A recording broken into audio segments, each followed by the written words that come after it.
Hello students, मैं श्रीकेश शर्मा आपके अपने यूट्यूब चैनल श्रीकेश ज्ञान में स्वागत करता हूं। आज हम लोग युगपत समीकरण के बारे में पढ़ने वाले हैं। युगपत समीकरण अर्थात linear equation in two variables. Linear equation in two variables, दो चर वाले रैखिक समीकरण युग्म। इसका एक नाम है दो चर वाले रैखिक समीकरण युग्म। युग्म मीन्स होता है जोड़ा। युग्म मीन्स जोड़ा। यहाँ पर युगपत इसीलिए युगपत आया हुआ है। दो चर इसमें होते हैं, एक चर होता है x और एक चर होता है y। चर मीन्स होता है वेरिएबल। तो इसका परिभाषा है एक ऐसा समीकरण जिसका आलेख एक सरल रेखा में हो, एक सरल रेखा हो, रैखिक समीकरण कहलाता है। क्या कहलाता है? रैखिक समीकरण। जिसका आलेख, अगर हम इसका आलेख खींचें ग्राफ कॉपी पर, इस प्रकार से ये कोऑर्डिनेट होता है चतुर्थांश, तो एक सरल रेखा इस प्रकार से आएगा समीकरण का, इस समीकरण का। और इस समीकरण का मानक रूप होता है, रैखिक समीकरण का मानक रूप ax + by + c = 0। ये समीकरण का मानक रूप होता है। इस रूप में रैखिक समीकरण होता है और इसका ग्राफ अगर खींचा जाए तो यह एक सरल रेखा प्राप्त होता है। सरल रेखा, रेखाएं दो प्रकार की होती हैं, एक सरल रेखा और एक वक्र रेखा। ये वक्र रेखा है, टेढ़ी रेखा, और ये सरल रेखा है। तो इसका ग्राफ अगर खींचा जाए तो ये सरल रेखा में आएगा, क्योंकि एक घातीय समीकरण है। चर का एक घात जब होगा सरल रेखा प्राप्त होगा। जहां a, b तथा c, यहाँ पर a, b, c आया हुआ है, ये वास्तविक संख्याएं हैं, रियल नंबर, और x, y चर राशियां हैं। x, y चर राशियां हैं। अब हम इसको हल करने की विधि पर चर्चा करेंगे। मान लीजिए L और M ये दो रेखाएं हैं। ये दो रेखाओं का नाम हमने L और M दे दिया है। तो L = a1x + b1y + c1 = 0, a2x + b2y + c2 = 0। ये माना गया समीकरण है। मान लिया ये दो समीकरण हैं। अब इसको हल करेंगे तो x और y का मान निकलेगा। x और y का मान निकल जाएगा, अर्थात x का मान और y का मान रखने पर ये दोनों पक्ष LHS और RHS संतुलित हो जाएगा, बराबर हो जाएगा। अर्थात 0 इधर है तो 0 इधर भी आ जाएगा।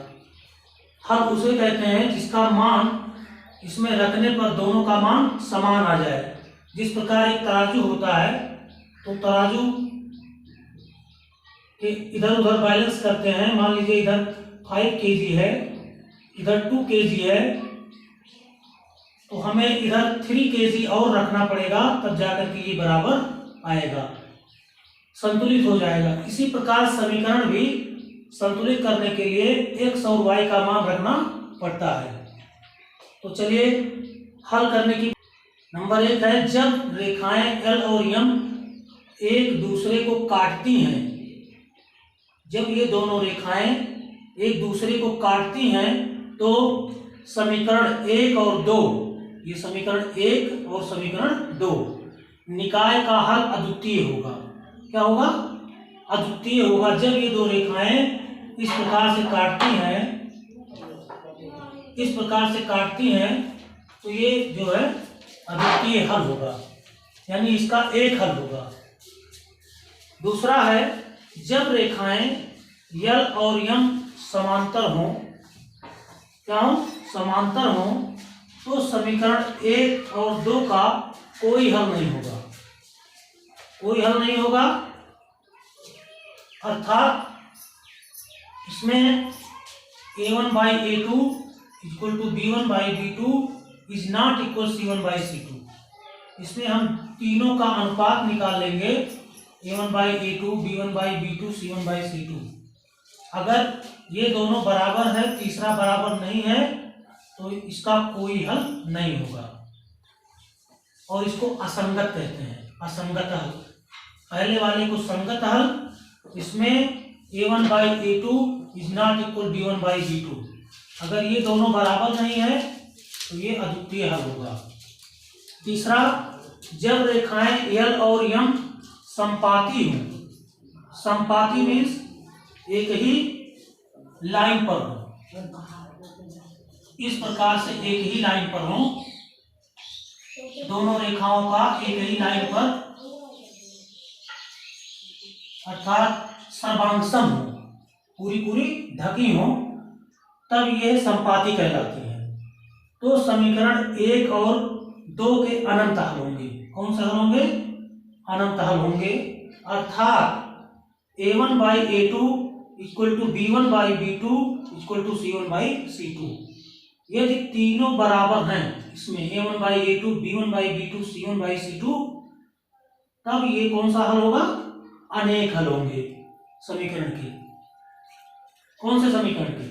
रैखिक समीकरण के। इन दो समीकरणों में ये सवाल आएगा कि बताइए इन दो समीकरणों में किसके अनंत हल हैं, किसका अद्वितीय हल है और किसका कोई हल नहीं है।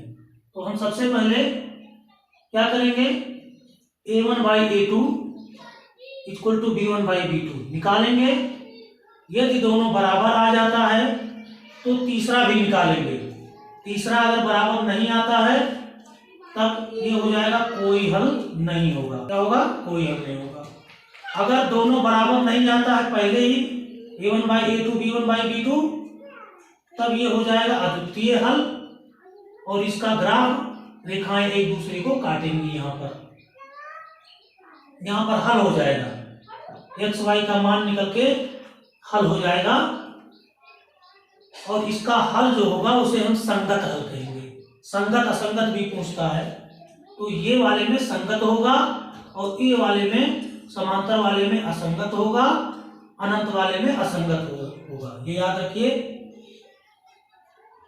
अगर A1 by A2 निकाले, B1 by B2 निकाले, दोनों बराबर आ गया और C1 by C2 निकाल, तीनों बराबर आ गया, तो ये हो जाएगा अनंत हल। शायद समझ में आ गया होगा। तीनों जब बराबर होगा तो अनंत हल, दो बराबर है एक बराबर नहीं है तो कोई हल नहीं, और अगर दो बराबर नहीं है पहले ही तो ये अद्वितीय हल। इसको हल करने की विधियां हम लोग पढ़ लेते हैं। हल करने मतलब एक्स वाई का मान हम कितने तरीके से निकाल सकते हैं। यहाँ पर एक्स कितना रहेगा, वाई कितना रहेगा। तो यहाँ पर लिखा हुआ है रैखिक समीकरण को हल करने की विधियां। कितनी विधियां हैं? यहाँ पर हमने 5 विधि दिया है। नंबर 1 विलोपन विधि। विलोपन से शाब्दिक अर्थ क्या होता है? विलुप्त होना। अर्थात एक्स या वाई को यानी उसको लुप्त कर दीजिए। एक को लुप्त करेंगे तो दूसरे का मान निकल जाएगा। मेथड ऑफ एलिमिनेशन यानी उसको हटाना। एलिमिनेट माने हटाना, उसको हटा दीजिए एक पद को। दूसरा प्रतिस्थापन विधि। प्रति माने होता है दूसरा, स्थापन स्थान माने उसके स्थान पर दूसरा रख दीजिए। प्रतिस्थापन विधि मेथड ऑफ सब्स्टिट्यूशन। तीसरी विधि है वज्र गुणनखंड विधि। वज्र गुणनखंड विधि method of cross multiplication. Cross multiplication में इसका तिरछा गुणा होता है, अभी हम लोग फार्मूला समझेंगे। चौथा विधि होता आलेख विधि। आलेख मतलब ग्राफ विधि। हम इस प्रकार से ग्राफ कॉपी पर एक्स पहले समीकरण का एक ग्राफ बनाएंगे, इस प्रकार से होगा। फिर दूसरे समीकरण का एक ग्राफ बनाएंगे हल करके, इस प्रकार से होगा। दोनों जहां पर काटेंगे यही समीकरण का हल हो जाएगा। क्या हो जाएगा? हल हो जाएगा, यानी सॉल्व हो जाएगा। एक्स का मान और वाई का मान निकल जाएगा। उसके बाद तुलनात्मक विधि है, मेथड ऑफ कंपैरिजन। तुलना करके x और y के गुणांकों का हम तुलना करके निकाल लेते हैं। तो चलिए ये दो एग्जाम्पल आपके सामने दिए हुए हैं, हम इसको हल करते हैं एक एक विधि से। विलोपन विधि, प्रतिस्थापन विधि, वज्र गुणनखंड विधि, आलेख विधि, तुलनात्मक विधि, पांचों विधियों से इन समीकरणों को हल करते हैं। बहुत ही इंपॉर्टेंट चैप्टर है ये, युगपत समीकरण। तो हल नंबर 1, 3x - 2y = 4। पहला इक्वेशन आपके सामने दिया गया है, 3x - 2y = 4। दूसरा है 2x + y = 5, 2x + y = 5। अब इसमें सबसे पहले हम ये देख लें कि इसके कौन से हल हैं। ये क्वेश्चन पूछता है कि बताइए इन समीकरणों में कौन से हल हैं, अद्वितीय हल है कि कोई हल नहीं है, कि संपाती है, अनंत हल है। तो हम सबसे पहले ये a1 है, a1 = 3, a2 = 2। तुलना कर लेंगे इससे। a1 के जगह पे स्थान पर हम 3 पाते हैं और a2 के स्थान पर 2। b1 के स्थान पर यहाँ -2 चिन्ह जरूर लिखा जाएगा, क्योंकि प्लस रहेगा तो प्लस छुपा रहता है और माइनस लिखा जाएगा। तो यहाँ पर b1 = हो जाएगा -2 और b2 हम यहाँ से तुलना करेंगे तो यहाँ पर कितना है, 1 है, और c1 = कितना है, 4 है, और c2 हमारा 5 है। ये मान पहले हम देख लेंगे, a1 क्या है, b1 क्या है, c1 क्या है, a2 b2 c2, a1 b1 c1, a2 b2 c2। दूसरे समीकरण में 2 2 रहेगा, पहले वाले में 1 1 रहेगा। ठीक, अब हम यही निकाल लेते हैं अनुपात a1/a2, तो 3/2 पहला निकल गया। दूसरा b1/b2 निकाल लेते हैं, b1/b2 -2/1। अब हम देख रहे हैं कि ये दोनों बराबर नहीं है। ये पहला कंडीशन है, a1/a2 ≠ b1/b2। तो कौन से हल होंगे, अद्वितीय हल होंगे। यहां पर a1/a2 ≠ b1/b2, समीकरण का कौन सा हल होगा, अद्वितीय हल होगा, यूनिक, यानी एक ही हल होगा। इस प्रकार से हम पता लगा लेंगे कि कौन से हल हैं। तो इस समीकरण के अद्वितीय हल हैं, यानी इसका मान x y का मान निकलेगा। तो हम हल कर लें इसको, विलोपन विधि से हल कर लें। चलिए पहला विधि हम विलोपन विधि लगा लेते हैं। विलोपन विधि क्वेश्चन में आएगा कि ज्ञात कीजिए इस समीकरण के कौन से हल हैं, और अगर अद्वितीय हल है तो उसको आप निकालिए वज्र गुणनखंड विधि से या प्रतिस्थापन विधि से, या इन पांचों में से किसी विधि का नाम आएगा। तो ज्यादातर प्रतिस्थापन विधि और वज्र गुणनखंड विधि और विलोपन विधि यही पूछा जाता है। ये दोनों आपके ऑप्शनल में है, ये केवल पढ़ाने के लिए है, पूछा नहीं जाता है। तो विलोपन विधि में क्या करते हैं, हम x या y के गुणांकों को आपस में गुणा करके बराबर कर लेते हैं। जैसे मान लीजिए यहाँ पर 2 है, यहाँ पर 1 है। अगर हमें y को विलुप्त करना है तो यहाँ 2 लाने के लिए 2 से गुणा करना पड़ेगा, उसके बाद यहाँ पर 1 से गुणा करना पड़ेगा। यहाँ पर अगर हमें 6 लाना है तो ये हो जाएगा 2, इसमें 3 से गुणा, इसमें 2 से गुणा। ठीक, तो हम गुणा कर लेते हैं। समीकरण फर्स्ट गुणे y को विलुप्त कर देते हैं, 1 तथा कौन आ गया था। समीकरण सेकंड गुणे क्या करते हैं, इसमें 2 से गुणा करने पर ऐसे लिखेंगे, multiply by first into multiply इसमें सेकंड में 2 से गुणा करने पर। तो ये हो जाएगा हमारा इसमें कितने से, या तो 2 से या तो 3 से, या तो इसमें 1 से या तो इसमें 2 से। हमने ये किया है। ये हो जाएगा 3x minus 2y equal to 4। यहाँ पर हो जाएगा 2 दूनी 4 प्लस 2y, यहाँ पर हो जाएगा 2 पंचे 10। हो गया ना। समीकरण फर्स्ट में 1 से गुणा तथा समीकरण 2 में 2 से गुणा करने पर, क्योंकि यहाँ पर 2 था तो 2 से इसमें कर दिया और 1 यहाँ पर था 1 इसमें कर दिया। इसके गुणांक से इसमें कर देंगे, इसके गुणांक से इसमें कर देंगे, तो आपका हल हो जाएगा। अब यहाँ पर जोड़ा जाए कि घटाया जाए, प्लस माइनस है तो ये जुड़ जाएगा, जोड़ते समय ये कट जाएगा और उसके बाद ये दोनों 4 3 7 क्या हो जाएगा 4 3 7।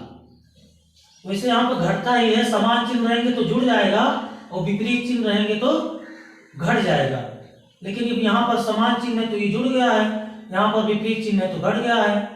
10 4 14, इसको जोड़ लेंगे, प्लस माइनस रहेगा अपने आप कट जाएगा। अगर यहाँ पर नहीं है तो भी दूसरा हम क्वेश्चन बताएंगे क्वेश्चन। फिर x इक्वल टू हो जाएगा 14/7। अगर कोई गिनती इधर गुणे में है तो इधर भाग में हो जाता है। 7 एकम 7 7 दूनी 14। x का मान कितना निकला 2 निकल गया।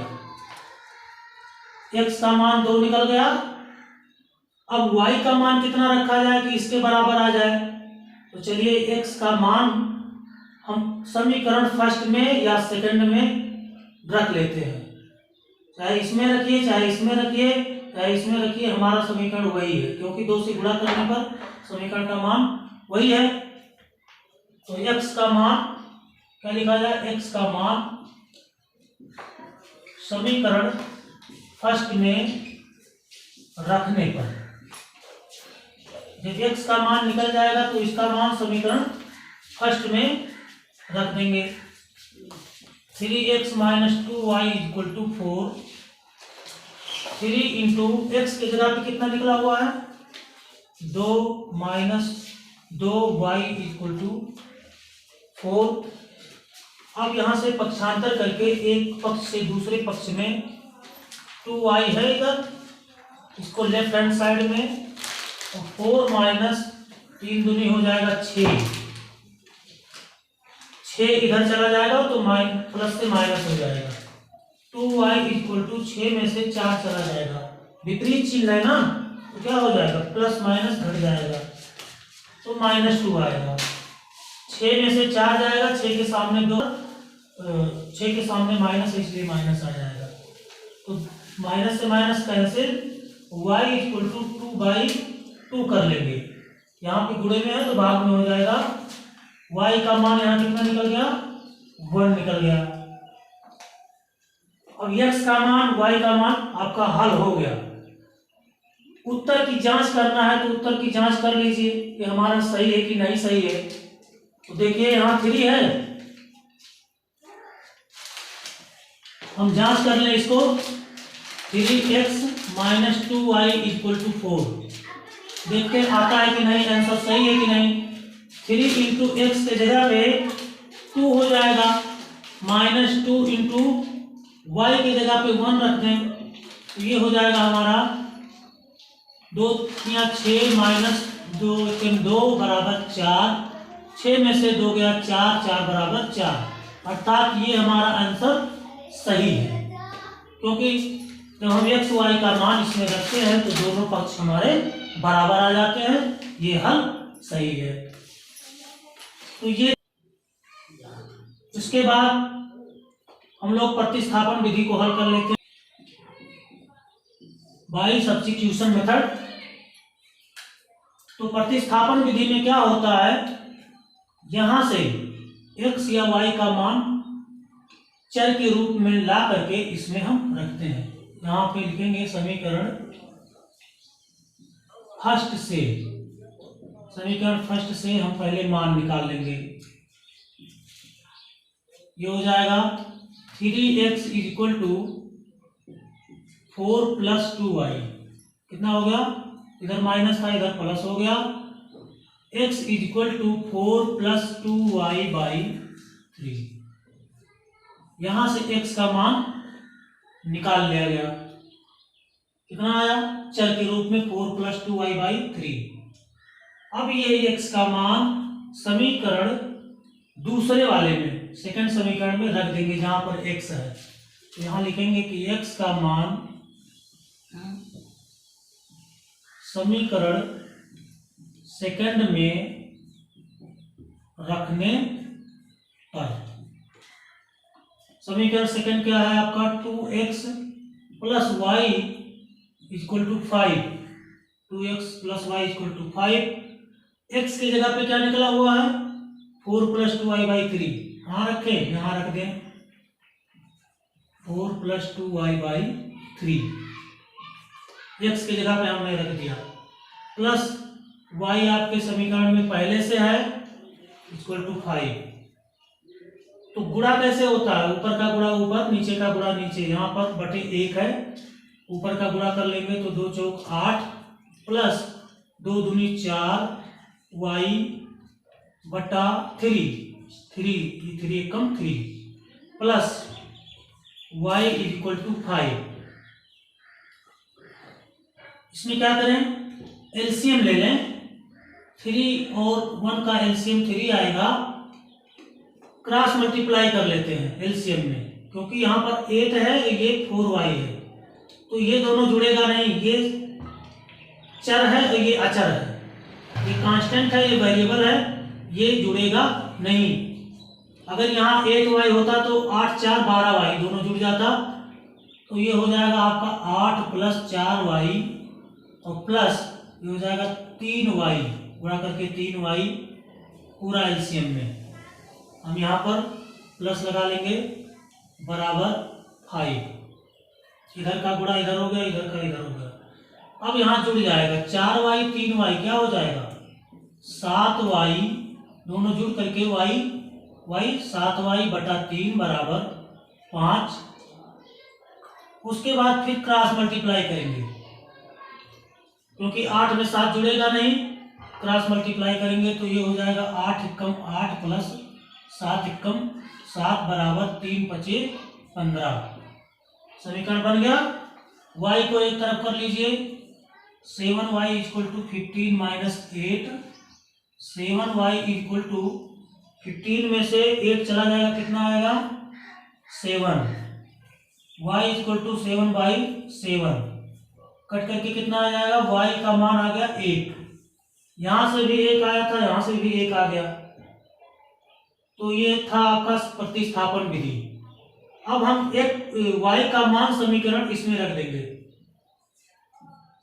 तब x का मान निकल जाएगा।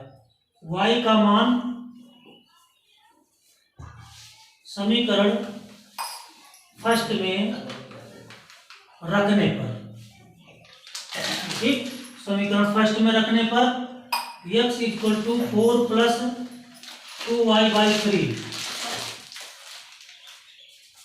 4 + 2y का मान कितना निकला है, 1/3। 4 प्लस कितना हो जाएगा, 2 एकम 2/3। तो 4 2 6 6/3। 3 एकम 3 3 दूनी 6। x का मान कितना निकल गया, 2 निकल गया। तो हम देख रहे हैं कि यहां से भी x का मान 2, y का मान 1, यहां से भी x का मान 2, y का मान 1। तो ये था आपका प्रतिस्थापन विधि। क्या करते हैं इसमें, हमें चर के रूप में x या y का मान निकालना होता है। x का मान यहाँ पर हम निकाले हैं, आप y का भी मान निकाल सकते हैं। यहाँ पर y को रखेंगे, x इधर भेज देंगे, तो ये x के रूप में मान निकल जाएगा। और फिर x के रूप में जब मान निकल जाएगा तो यहाँ y का मान रखना पड़ेगा। x या y का मान हम रखेंगे, तो x का मान रख करके ये हो जाएगा 8 + 2 दूनी 4/3।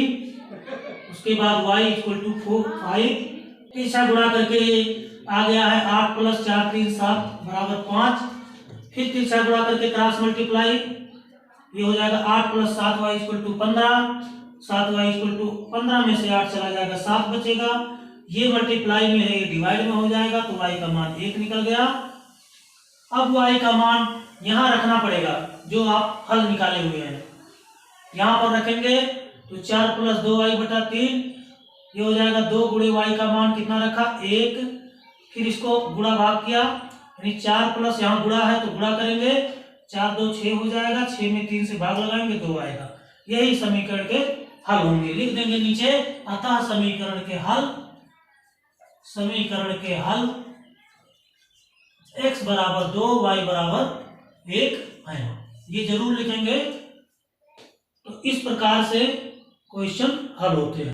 अगले वीडियो में हम लोग वज्र गुणनखंड विधि और आलेख विधि और तुलनात्मक विधि का प्रयोग करेंगे। वीडियो अगर ज्ञानवर्धक लगे लाइक शेयर और सब्सक्राइब करना न भूलें। धन्यवाद।